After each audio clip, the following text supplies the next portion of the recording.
Hello friends, आज हम लोग एक नया चैप्टर पढ़ने वाले हैं, that is work, power and energy. तो जितने भी लोग जो जेई की प्रिपरेशन कर रहे हैं या नीट की प्रिपरेशन कर रहे हैं, वो प्लीज आप इस वीडियो को ध्यान से देखें और पूरे चैप्टर को एक बार में आप समझने की कोशिश करें। बहुत ही आसान चैप्टर है और अगर आप अपने एग्जाम पॉइंट ऑफ व्यू से अगर देखेंगे, चाहे वो नीट हो या जेई हो, मेंस हो या एडवांस हो, आपको इस चैप्टर से क्वेश्चंस मिलेगा ही मिलेगा। नीट वालों को तो पक्के से मिलेगा, जेई मेंस में भी पक्के से मिलेगा और जेई एडवांस में आपको इस चैप्टर का यूज किया जाएगा किसी दूसरे बड़े सवाल में। तो वर्क, पावर, एनर्जी में सबसे पहले हम लोग पढ़ेंगे क्या, व्हाट इज वर्क। वर्क क्या होगा? तो दोस्तों, वर्क का सिंपल अगर हिंदी मीनिंग देखा जाए तो वो है काम। लेकिन ये वो काम नहीं है जो हम लोगों को मम्मी लोग जो घर में बोलती हैं बेटा ये काम कर दो, ये वो काम नहीं है। साइंस के टर्म में इस वर्क का एक मीनिंग होता है क्या, कि अगर मान लीजिए कोई एक सरफेस है और इस पे हमने कोई एक ब्लॉक रख दिया है मास m का। अब हम क्या कर रहे हैं, इस ब्लॉक पे कोई फोर्स लगा दिए F, कुछ लेट से एंगल आपका थीटा पे। अब इस फोर्स लगाने के कारण ये जो ब्लॉक है, ये ब्लॉक कहीं आगे को स्लाइड हो जाएगा, ये कहीं कुछ आपका इधर कुछ डिस्प्लेसमेंट कुछ एस कर देगा, हाँ कि नहीं आपका। तो वर्क जो यहां पर हो जाएगा, हम लोगों का जो वर्क हो जाएगा, work done bye a force, वो सिंपली क्या हो जाता है, फोर्स इनटू आपका डिस्प्लेसमेंट। देख, यहां पर आपको एक ध्यान में रखने वाली बात यह है कि जो डिस्प्लेसमेंट हुआ है वो आपका इस डायरेक्शन में हुआ है, लेकिन फोर्स आप किसी अलग डायरेक्शन में लगा रहे थे। तो आपको इस फोर्स का इसके अलोंग का कंपोनेंट निकाल लेना है, एफ कॉस थीटा। क्योंकि अगर आप यहां पर ध्यान से अगर देखोगे तो फोर्स के दो कंपोनेंट होंगे, एक एफ कॉस थीटा, एक एफ साइन थीटा। अब यहां पर F sine theta perpendicular direction में लग रहा है, लेकिन ब्लॉक आपका इधर जा रहा है, तो एफ साइन थीटा के द्वारा तो वर्क हुआ ही नहीं होगा। इसका मतलब वर्क जो होता है वो डिपेंड करता है किस पे, कि फोर्स कितना लगा रहे हैं और किस डायरेक्शन में आपका डिस्प्लेसमेंट हो रहा है। इसलिए वर्क जो यहां पर हो जाएगा वो सिंपली क्या हो जाएगा दोस्तों, वर्क हो जाएगा simply F cos theta into displacement आपका क्या हो गया, एस। तो इसी चीज को हम लोग क्या करते हैं, हम लोग वर्क को फोर्स डॉट डिस्प्लेसमेंट कर देते हैं, क्योंकि डॉट प्रोडक्ट जो होता है आपका, डॉट प्रोडक्ट आपको एक स्केलर क्वांटिटी देता है और वर्क आपका क्या है, एक स्केलर क्वांटिटी है। यूनिट वर्क का क्या हो जाता है, जूल, जो आपका एनर्जी का भी यूनिट होता है। तो work is simply force into displacement, और फोर्स में भी आपको फोर्स का कौन सा कंपोनेंट लेना है, डिस्प्लेसमेंट के अलोंग का। ठीक, तो आप सिंपली फोर्स और डिस्प्लेसमेंट को क्या कर दीजिए, आपस में मल्टीप्लाई कर दीजिए, आपको क्या मिल जाएगा, वर्क मिल जाएगा। ऐसा यूनिट क्या हो जाएगी, जूल हो जाएगी। ठीक, तो दोस्तों दरअसल बात ऐसा है ना कि सिंपली अगर हम इतना जाने तो मतलब थोड़ा सा अधूरा होगा। क्यों? क्योंकि भाई जेई के पर्सपेक्टिव से अगर हम लोग सोचेंगे या नीट के पर्सपेक्टिव से सोचेंगे तो थोड़ा सा क्वेश्चन क्या होगा, इसके बियॉन्ड आएगा। ठीक, और डेफिनेशन क्या हो जाता है, तो हम लोग वर्क को वैसे ही डिफाइन करते हैं, a work is said to be done when the applied force causes displacement of the body in the direction of the applied force, हाँ कि नहीं। तो सिंपली आपका वर्क जो होता है, वर्क करता कौन है, work is done by whom, force. Work is done by force, work is done by force. Simply अगर फोर्स ही नहीं होगा तो वर्क कौन करेगा। तो अगर फोर्स ही वर्क कर रहा है, और फोर्स भी आपका दो तरीके का हो सकता है, फोर्स आपका कांस्टेंट भी हो सकता है और फोर्स आपका वेरिएबल भी हो सकता है। तो अगर मान लीजिए फोर्स आपका कांस्टेंट है, तो उस केस में आपका जो वर्क डन हो जाएगा वो सिंपली जो भी आपका कांस्टेंट फोर्स है डॉट आपका जो भी डिस्प्लेसमेंट है आप कर दीजिए।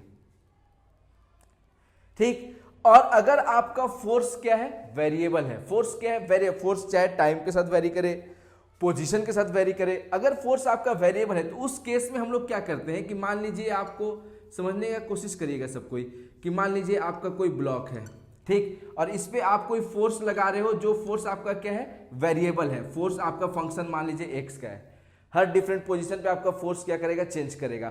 तो ऐसे केस में हम लोग क्या करते हैं कि एक बहुत ही स्मॉल डिस्प्लेसमेंट dx के लिए, इतने छोटे से डिस्प्लेसमेंट के लिए आप मान सकते हो कि फोर्स क्या होगा, ऑलमोस्ट कांस्टेंट होगा। तो इस छोटे से डिस्प्लेसमेंट के लिए छोटा सा वर्क dw निकाल लेते हैं और वो कर देते हैं हम लोग f डॉट dx, और फिर हम लोग क्या करेंगे, इसको इंटीग्रेट करके हम लोग क्या कर लेते हैं, पूरा वर्क डन अपना निकाल लेते हैं। तो दोस्तों दो तरह का फोर्स होता है, फोर्स आपका कांस्टेंट भी हो सकता है, फोर्स आपका वेरिएबल भी हो सकता है। फोर्स कांस्टेंट होगा तो सिंपली हम लोग फोर्स डॉट डिस्प्लेसमेंट करेंगे, फोर्स अगर वेरिएबल होगा तो हम लोग क्या करेंगे, इंटीग्रेट करके एफ डॉट डी एक्स का हम लोग अपना वर्क को निकालेंगे। तो अभी मतलब समझ आए ना, अभी तो वीडियो की शुरुआत है, अभी तो बस आप क्या कर रहे हो, आप एक तरह से बस डेफिनेशन पढ़े हो और बस अभी आप फॉर्मूला देख रहे हो, हाँ कि नहीं। अभी थोड़ा सा हम लोग डीप में चलेंगे, ठीक। तो सबसे पहले हम लोग बात करेंगे किसकी, वर्क की बात करेंगे, फिर पावर की बात करेंगे, और फिर उसके बाद लास्ट में हम लोग किसकी बात करेंगे, एनर्जी की बात करेंगे। तो वर्क जो होता है सबसे पहले हम लोग करते हैं क्या, work done bye constant force, ठीक, कि कोई कांस्टेंट फोर्स आपका कितना वर्क करेगा। तो सिंपली अगर आपका फोर्स कांस्टेंट है तो हम लोग सिंपली वर्क को क्या कर देंगे, फोर्स डॉट डिस्प्लेसमेंट कर देंगे, यानी ये सिंपली क्या हो जाएगा, एफ एस कॉस थीटा, जहां पर थीटा जो हो जाएगा, theta will be angle between force and displacement, ठीक। जैसे कि मान लीजिए आपको ब्लॉक सिंपली ऐसे रखा हुआ है मास m का, आप फोर्स कुछ ऐसा लगाए थीटा एंगल पे, ठीक, और बॉडी डिस्प्लेस आपको राइट किया ऐसा, ठीक। तो जो डिस्प्लेसमेंट हुआ है, या तो आप डिस्प्लेसमेंट के अलोंग का फोर्स निकाल लीजिए या फोर्स के अलोंग का डिस्प्लेसमेंट निकाल लीजिए, बस फोर्स और displacement should be in same direction, ठीक। तो जो वर्क हम लोग जो करते हैं ना, वर्क इज इक्वल टू हम लोग सिंपली क्या करते हैं, जो भी फोर्स है उसको मल्टीप्लाई कर दे रहे हैं डिस्प्लेसमेंट के साथ। बस आपको एक ही चीज मेक श्योर करना है, क्या, कि force and displacement they both should be in same direction, they both should be in same direction, ठीक। मेरा हर चैप्टर को पढ़ाने का एक अपना तरीका है, तो जैसे मैंने यहां पर लिख दिया कि they both should be in same direction, मैं क्यों लिखा है ऐसा, इसके पीछे भी क्या है, आपका रीजन है, मतलब होता है ना एक तरह से भी आपका कॉन्सेप्ट बिल्डअप चल रहा है, हाँ कि नहीं, आप अभी समझ रहे हो। तो फोर्स जो है आपका, ठीक, इधर लगा, डिस्प्लेसमेंट इधर हुआ, तो हम लोग ने क्या किया, डिस्प्लेसमेंट के लोग फोर्स निकाल लिया एफ कॉस थीटा, तो वर्क डन क्या हो जाएगा, F cos theta into displacement. एक ये तरीका था, या दूसरा तरीका आप क्या कर सकते हैं, आप सिंपली जो आपका डिस्प्लेसमेंट हुआ है, जो आपका डिस्प्लेसमेंट एस हुआ है, उसको इसके अलोंग निकाल लीजिए एस कॉस थीटा, और फिर force into S cos theta कर दिए, तो फिर से वही क्या आ जाएगा आपको, एफ एस कॉस थीटा ही आ जाएगा। यहाँ पर फोर्स आपका क्या है, एफ, और डिस्प्लेसमेंट क्या हो जाएगा आपको, एस कॉस थीटा। या फिर पहले तरीके में करते तो एफ कॉस थीटा और डिस्प्लेसमेंट आपको एस हो जाता है, तो मल्टीप्लाई करेंगे तो 2 इंटू 3 और 3 इंटू 2, दोनों तो क्या है, सेम ही चीज है। तो आप कुछ भी एक कर लीजिए, या तो डिस्प्लेसमेंट के अलोंग का फोर्स निकाल लीजिए या फोर्स के अलोंग का डिस्प्लेसमेंट निकाल लीजिए, और उन दोनों को मल्टीप्लाई कर दीजिए, तो आपको सिंपली क्या मिल जाएगा, वर्क। तो चलिए अब इससे रिलेटेड हम लोग एक सवाल करते हैं, एक क्वेश्चन करते हैं। क्वेश्चन से क्या आता है दोस्तों, क्वेश्चन से आता है कॉन्सेप्ट क्लैरिटी। क्वेश्चन से क्या आता है, क्वेश्चन से आता है कॉन्सेप्ट क्लैरिटी। तो क्वेश्चन कुछ ऐसा है कि मान लीजिए अगर सिंपली आपको बोल दिया गया है कि एक रॉड है, और रॉड का मास आपको बोल दिया है कि मास कुछ m है, लेंथ कुछ l है, और रॉड को इस पॉइंट के अबाउट क्या कर दिया गया है, हिंज कर दिया गया है, और रॉड को जैसे ही हम लोग छोड़ेंगे, ठीक, तो रॉड जो आपका ऐसा हॉरिजॉन्टल है, छोड़ते ही ऐसा वर्टिकल हो जाएगा, हाँ कि नहीं। तो जब ये ऐसा वर्टिकल हो जाएगा, मतलब रॉड जो है आपका वो सिंपली क्या हो जाएगा, ऐसा वर्टिकल, तो हमें ये निकालना है कि वर्क डन बाय ग्रेविटी क्या होगा। हमें क्या निकालना है, वर्क डन बाय ग्रेविटी, कि ग्रेविटी इस केस में कितना वर्क करेगा, हाँ कि नहीं दोस्तों। अच्छा सवाल है ये इससे आपको क्या होगा, कॉन्सेप्ट की क्लैरिटी होगी। तो अगर रॉड जो है वर्टिकल, हॉरिजॉन्टल से अगर वर्टिकल हो जा रहा है, तो उसका जो सेंटर ऑफ मास है, सेंटर जो है वो सेंटर भी आपका कहीं यहां पर आ जा रहा है, और जो mg जो आपको वर्क डन बाय ग्रेविटी मतलब क्या है, कि ग्रेविटेशनल फोर्स के द्वारा वर्क डन कितना हुआ है ये निकालना है। तो ग्रेविटेशनल फोर्स आपका कितना वर्क किया होगा, तो ग्रेविटेशनल फोर्स लगता कहां पर है, सेंटर पे लगता है, तो यहां पर सेंटर पे mg लग रहा होगा, और वही सेंटर यहां आ गया है, तो अब आपको mg यहां पर लग रहा होगा, ठीक। तो हम लोग यहां पर देख सकते हैं कि अगर हमें वर्क डन बाय ग्रेविटी चाहिए, तो ग्रेविटेशनल फोर्स पता है mg, और mg एक कांस्टेंट फोर्स है, हाँ कि नहीं। mg क्या है आपका, एक कांस्टेंट फोर्स है, तो work done by gravity will be constant force mg into displacement.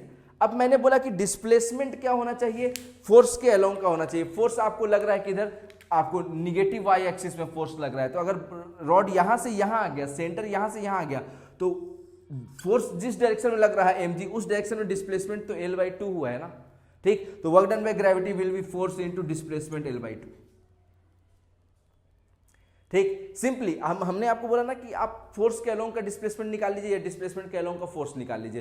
तो इस केस में हम लोगों ने क्या किया, फोर्स के अलोंग का डिस्प्लेसमेंट निकाले कि जिस डायरेक्शन में फोर्स लग रहा है उस डायरेक्शन में डिस्प्लेसमेंट आपको L/2 हुआ है सेंटर का, तो work done by force will be mg L/2। इसी चीज को हम लोग अल्टरनेटली कैसे कर सकते थे, तो अल्टरनेटली हम लोग कैसे करेंगे, तो अल्टरनेटली हम लोग देख सकते हैं कि सेंटर यहां से यहां गया है, तो डिस्प्लेसमेंट जो हुआ है वो आपको ये हो गया है। ठीक, डिस्प्लेसमेंट सेंटर का क्या हुआ है, ये हुआ है। तो ये जो डिस्प्लेसमेंट हुआ है आपका, ये इस डायरेक्शन डिस्प्लेसमेंट कितना हो गया, तो ये है L/2 और ये भी है L/2। तो ये क्या हो जाएगा, तो पाइथागोरस थ्योरम से सीधे हम लोग अपना डिस्प्लेसमेंट ये मान लेते हैं, कुछ आप s मान लीजिए। तो जो s जो आपको हुआ है, ठीक, उसकी मैग्नीट्यूड कितनी हो जाएगी, तो रूट ऑफ L/2 का स्क्वायर प्लस L/2 का स्क्वायर। तो ये क्या हो जाएगा, L²/4 प्लस L²/4। तो ये हो जाएगा आपको बेसिकली रूट ऑफ 2L²/4 यानी L/√2। ठीक, यानी ये डिस्प्लेसमेंट कितना है, L/√2। ये एंगल कितना हो जाएगा, ऑब्वियस सी बात है 45 डिग्री हो जाएगा, क्योंकि सब साइड्स क्या है, बराबर है। ये एंगल 90 डिग्री, ये और ये सेम है, तो ऑब्वियस बात है 45 होगा। तो डिस्प्लेसमेंट जो हुआ है आपका, डिस्प्लेसमेंट आपको इस तरफ हुआ है।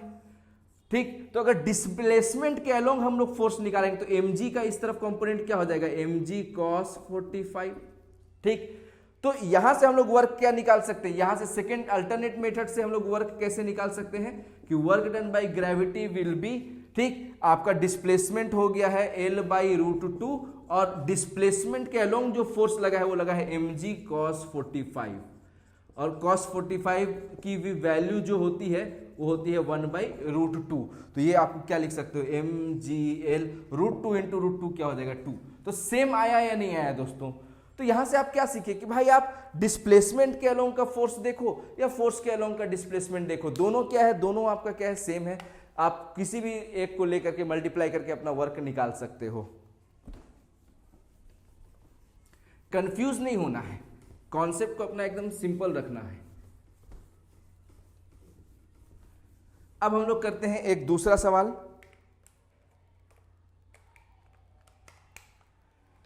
नेक्स्ट क्वेश्चन है कि अगर मान लीजिए आपको एक इंक्लाइन प्लेन दे दिया है, एंगल थीटा का, हाइट आपका इसका कुछ बोल दिया है क्या, h, और आपको एक ब्लॉक बोल दिया है कि मास m का ब्लॉक यहां पर रखा हुआ है। अगर ये ब्लॉक ऊपर से नीचे आ जाए, ठीक, नीचे आ जाए, तो वर्क डन बाय ग्रेविटी कितनी हुई होगी। तो यहां पर दोस्तों आप फिर से कंफ्यूज नहीं होना है, आपको क्या देखना है, ग्रेविटेशनल फोर्स किस डायरेक्शन में लगता है, ग्रेविटेशनल फोर्स सीधे वर्टिकली डाउन लगता है mg। तो इस फोर्स के अलोंग अगर ब्लॉक यहां से यहां आ जाएगा तो इसके अलोंग डिस्प्लेसमेंट उसका क्या होगा, h ही होगा। तो work done by gravity will be mgh। अगर कोई आपसे पूछे कि नॉर्मल फोर्स ब्लॉक पे कैसे लग रहा होगा, ऐसा लग रहा होगा, तो वर्क डन बाय नॉर्मल कितना हो जाएगा, तो वर्क डन बाय नॉर्मल आप देख सकते हैं कि फोर्स जो है वो डिस्प्लेसमेंट के क्या है, परपेंडिकुलर है। नॉर्मल क्या है, डिस्प्लेसमेंट का क्या है, परपेंडिकुलर है, तो work done by normal will be 0। हाँ कि नहीं। वर्क डन बाय जो फोर्स जो होता है वो होता है एफ डॉट डिस्प्लेसमेंट।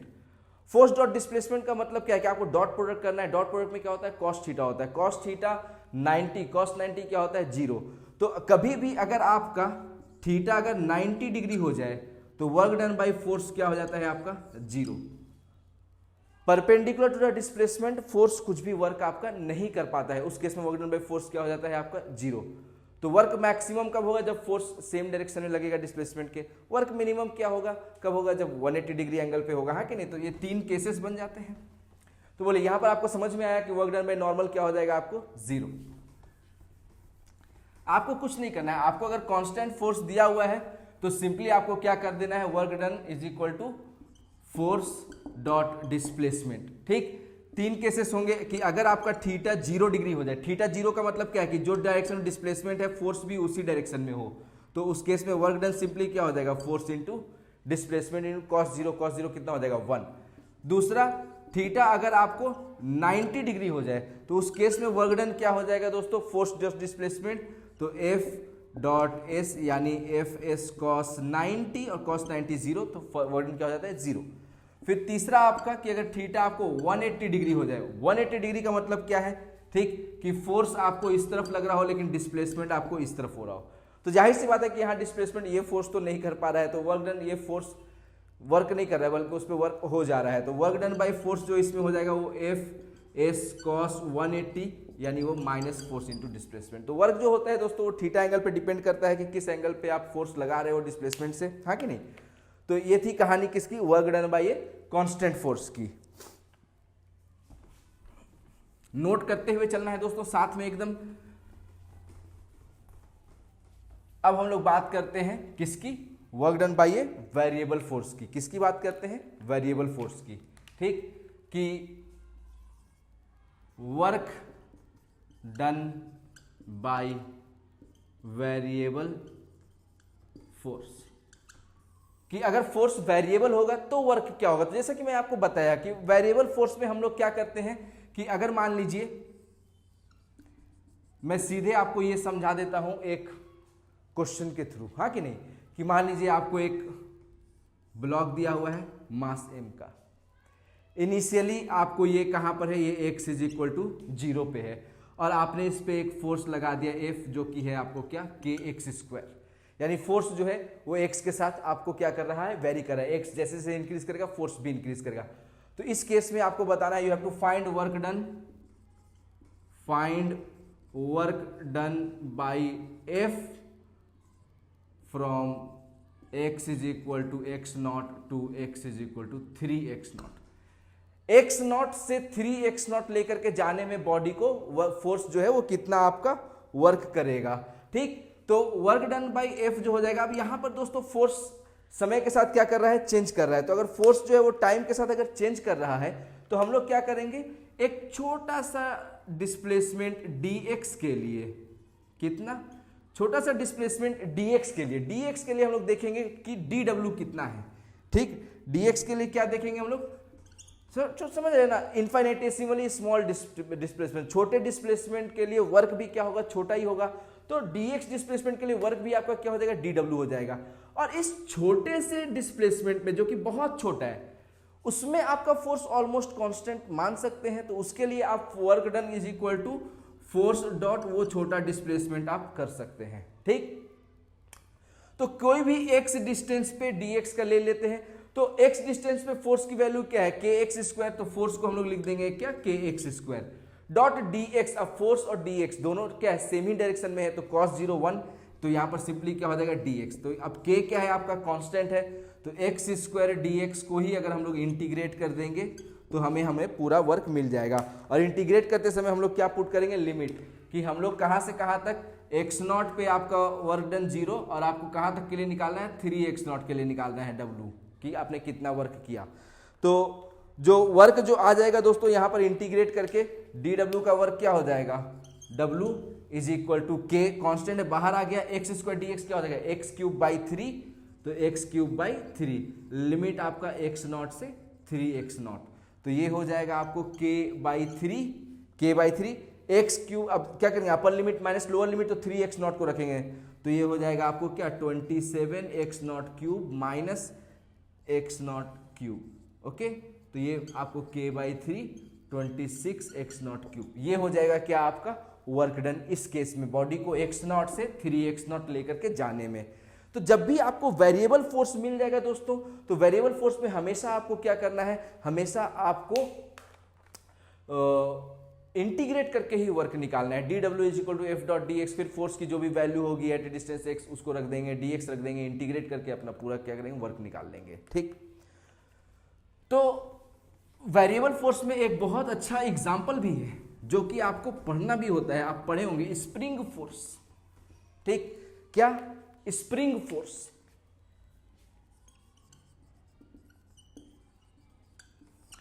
कि स्प्रिंग फोर्स कितना वर्क करता है। तो अगर मान लीजिए आपका कोई एक क्या है, आपका स्प्रिंग है, और आप इस स्प्रिंग को खींच रहे हो कुछ F फोर्स लगा करके।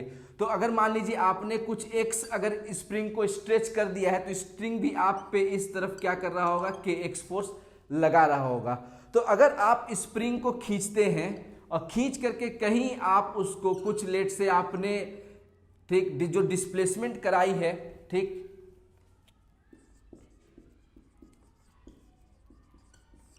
आप मान लीजिए कि आप स्प्रिंग को खींच के यहां से x0 से 2x0 लेकर के चले गए, ठीक। आप स्प्रिंग को क्या किए, आप फोर्स F लगा करके स्प्रिंग को खींच करके x0 से 2x0 चले गए, तो स्प्रिंग कितना वर्क किया होगा। तो आप देख सकते हैं कि स्प्रिंग जो फोर्स आपको लगा रहा है kx, ठीक, वो अपोजिट टू द डिस्प्लेसमेंट लगा रहा है। आप उधर खींच रहे हो लेकिन स्प्रिंग फोर्स आपको इधर लग रहा है। तो work done bye spring force, अब dw will be simply f dot dx हम लोग करेंगे, ठीक। तो यहाँ f डॉट dx करेंगे तो स्प्रिंग फोर्स इस तरफ है और dx डिस्प्लेसमेंट आपका उस तरफ है। तो क्लियर कट यहाँ पर वर्क डन बाय स्प्रिंग क्या हो जाएगा, आपको नेगेटिव हो जाएगा। तो dw will be f dot f क्या है आपको kx dx माइनस में, तो माइनस के बाहर आ जाएगा x dx का इंटीग्रेट, समझ रहे हैं। आपको पूरा वर्क अगर आपको निकालना है तो आपको इंटीग्रेट करना ही पड़ेगा, तो वो क्या हो जाएगा kx स्क्वायर बाई 2, यानी work done by spring will be minus half kx square. अब इसी में आप लिमिट भी लगा सकते हैं। आपको बोला था कि x0 से 2x0 पे कितना वर्क करेगा, तो आप इसमें क्या करेंगे, आप अगर लिमिट लगा देंगे x0 से 2x0 तो आपको क्या मिल जाएगा, आपको वर्क डन बाई स्प्रिंग भी मिल जाएगा, उस केस में कितना होगा।